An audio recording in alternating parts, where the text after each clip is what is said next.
here we have two very different personalities. We have Brandel Chamblee, commentator on Golf Channel. It's been there for many years. Oh man, at least 10 years. And then Brooks Koepka, who has ascended to really the top of the golf game and has just been dominating in major championships. If you look at the personalities of these two, they really couldn't be more different. Brandel is like a kind of a southern gentleman, but sort of stuffy and very analytical in how he kind of breaks down, but definitely not afraid to give his opinion, a la Johnny Miller, but he very much holds his opinion and kind of won't budge. And then Brooks Koepka is completely laid back. He'll go on small podcasts. He's down to chat with whomever, but at the same time, he is he knows how he's perceived. He's a cool guy. One of the stories that came out about Tiger is that Tiger texted Brooks and said, let's play a practice round, and Brooks just didn't get back to him. That's not something that happens to Tiger often. So these two guys, just with their different personalities, you would expect that inevitably there would be some sort of clash. And the clash resulted in Brandel tearing apart Brooks for his working out.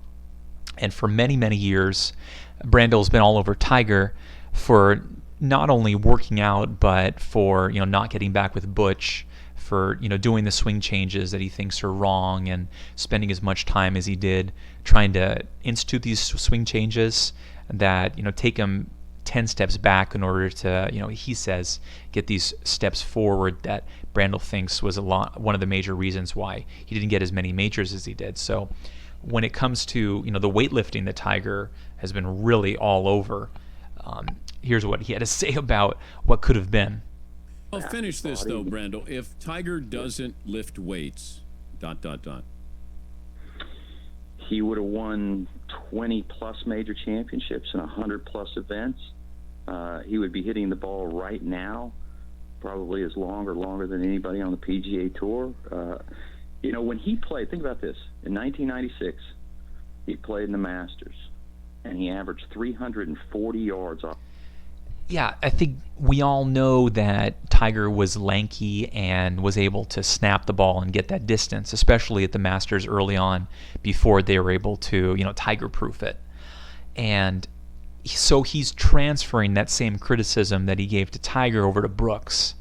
And I understand that as a commentator, you have to find an angle to push over to a player and offer some sort of critique. And there are kernels of truth there. But if you look at Brandel as an analyst overall, he certainly is the most prickly of the Golf Channel analysts. He will assert his point to Frank Nobilo, who's much more of a demure type of New Zealand player, and he'll always stand firm on his point, and Frank just kind of goes with it. But here he goes head first into David Duval, British Open winner, former number one in the world, good friend of Tiger's, was on a billion different Ryder Cup teams. And, Brandel does have a win, but he asserts his point so, stubbornly, and David just gets fed up. They did not. Now, but that's affected by other things. It's not just them. Other than the Tiger display? Woods has by far a winning record. Oh, yes, and they were talking about the Ryder Cup and how Brandel's assertion was that really the leadership is the most important element, and then David talks about how the actual core is, you can have a player that shoots 61 and you can shoot 62 and you'll lose the match. So there's a lot more variables involved than Brandel's letting allowances for. Record as an individual in the Ryder Cup. Now, he can't control how his partner plays, and hell, I was one of those partners in the past. Maybe he can't. You can't control, Brandel, the players you're competing against. Maybe he can't. You assign too much of these things, and stats don't tell all the stories all the time. No, you're talking about a very small percentage. Well, having actually been out there and done it, there's a lot more to it than just what these stats say, and not all leaders. I like Frank Nobilo in the middle is like, oh my gosh, Brandel's back at it again. Have to be the highest You ranked think that player. actually having to be out there to do it determines whether or not you can pass judgment on it or not? I'm not saying about. I wasn't at the Boston Tea Party, but I can tell you all about it. Okay, well, I know. I mean, you're never wrong. I understand that. I'm not saying I'm not never wrong. What I'm saying can't necessarily is make that them always the leader. Leaders that makes no determine sense. the personality it doesn't have to of a be the team. highest ranked player.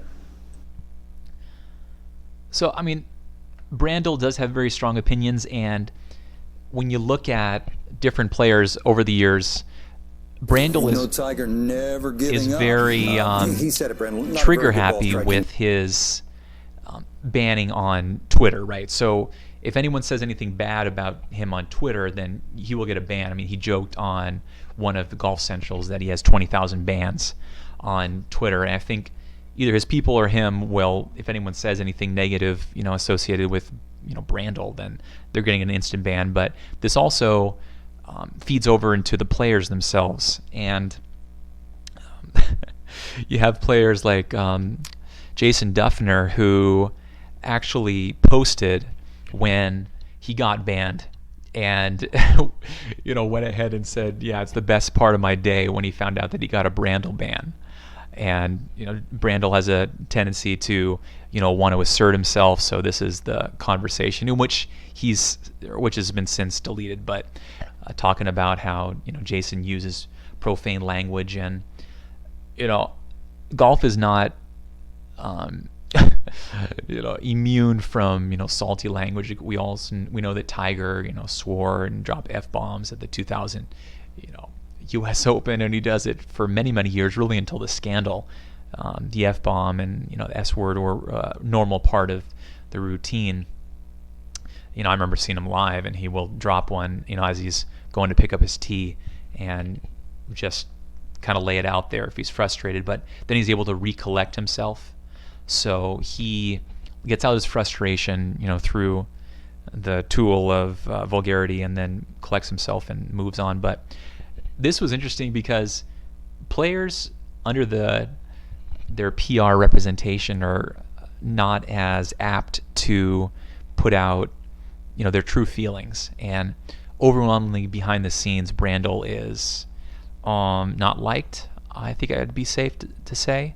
So here Brooks does this epic picture of him with a clown nose, asserting that he's a clown, because at this point Brandel was talking almost every day on the show about how Brooks was working out too much and how it was damaging his body. I mean, they had the example that he gave was Colin Montgomery. He lost a bunch of weight in 2004, but he was a larger guy, and it actually did change the plane of his swing because he has a very upright swing, but his being more lanky affected that, and he didn't have quite the stability that he had before the weight loss. So Brandel was saying that this same type of imbalance, because he's bulking up, or actually in this case he's losing a little bit of weight, and then packing on the pounds in muscle, which of course weighs more than fat, is going to change his swing and hurt him. So Brooks is not afraid to talk about it, specifically, stirring the pot, which he loves to do. I mean, he's a very interesting personality. So your last tweet was a retweet of Brandel Chamblee with a clown nose. Thoughts on Brandel Chamblee? What are your thoughts on Brandel? We've had him on the show several times. I like Brandel a lot, but I also understand why certain players might not like him. But we're very much friends with Brandel. But we've had a lot of people on the show who don't necessarily like him. And also, you can still trash him on this show. That's fine, too. Oh, no, I know. I've watched. I've seen. I know Barstool. I mean, I think the picture says it all. I mean, I stole your guys' look, right? Yeah, Wow. we're big on the clown nose. Yeah, so I mean, there's not really much more to say. He's frustrated with this guy, and where Brandel's all formal and it's kind of highfalutin in his thinking and diction, Brooks is stirring the pot. I know that Greg Norman and some other players have done the ESPN body issue, but he's definitely getting some additional attention with these photographs, and he owns it. They interviewed him and he says, I'm going for it. I'm looking the way that I want to look, and I'm on top of the world. So he definitely is making a statement, and he's always joking around. I mean, his girlfriend is an Instagram model, and they're always joking with their photographs, and not many players, specifically many top players, would be doing the type of photographs that he's doing and kind of keeping it fun. And I mean, when you look at Jenna Sims, she is definitely controversial. I mean, all of her dresses are provocative, as this one is, and it makes quite a statement on the Reddit. This was like one of the backgrounds when Tiger did win.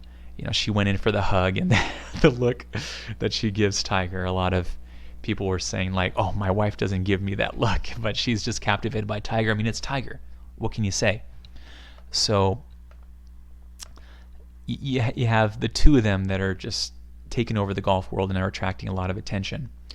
And so you have Brooks, you have him, with his very ostentatious, loud girlfriend, and he's definitely laid back. He plays the cool guy, most popular kid in school part. And then Brandel definitely is different. So you can see on this video, it's 6 downvotes and no upvotes. And I think the tone of it kind of speaks for itself.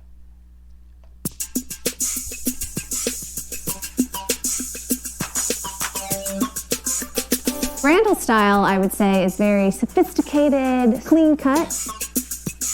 I think he's very James Bond. Maybe I'm biased. How would I describe my style? Probably too young for me.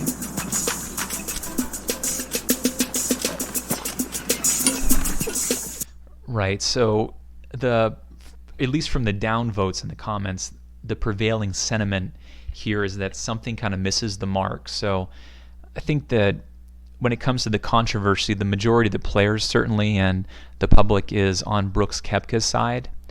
And the public likes Brooks. By and large, the public likes his girlfriend. Of course, they like the way he's playing and just being able to dominate the major championships. So I don't know if they'll be able to settle their beef, but definitely rings true about how two personalities can be so different but have such a meaningful impact on the world of golf. And hopefully more of this type of interactions between Brooks Koepka and other people happen. I mean, he's just a fun personality that's able to get out there and mix it up on podcasts and with people and in the stands signing autographs. So he's the guy that you want to hang out with. And I think as long as his play continues, then I think we'll see more major championships in his future. When I saw him in Los Angeles area, the pureness that he hits the ball is like Tiger-esque. I mean, the arc of it is so piercing and penetrating through the air and so long that it's insane that he's able to just dominate the par fives. And not only that, his straightness cannot be understated. I mean, he's hitting middle of the fairway, and I think the residue of that is success on major championships, which mandate straight shots that need to have a lot of spin too to grab greens that are insanely high in the stint meter. So hopefully continued good things to come from Koepka, and we'll see how the commentary continues with Brandel.